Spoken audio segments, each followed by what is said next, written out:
tempat wisata olahraga, tempat usaha lainnya, dan angkutan umum pada pengelapan dan malam tersebut, kecuali bagi angkutan umum yang melayani masyarakat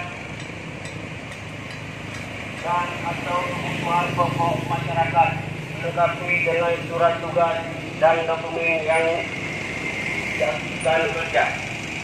Pada itu ada.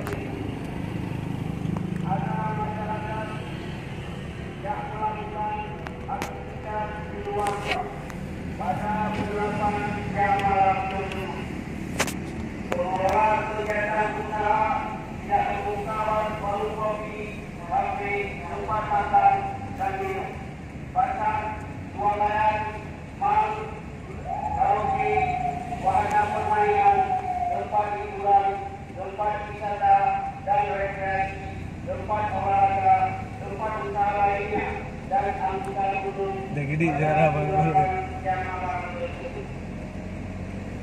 Kecuali bagi angkutan umum yang melayani masyarakat dan atau kebutuhan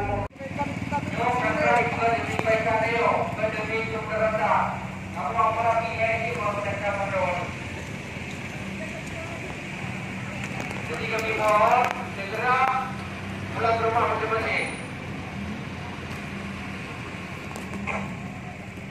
Sekarang kedua dulu, yang ada nomor dulu. Ini yang menjadi hasil.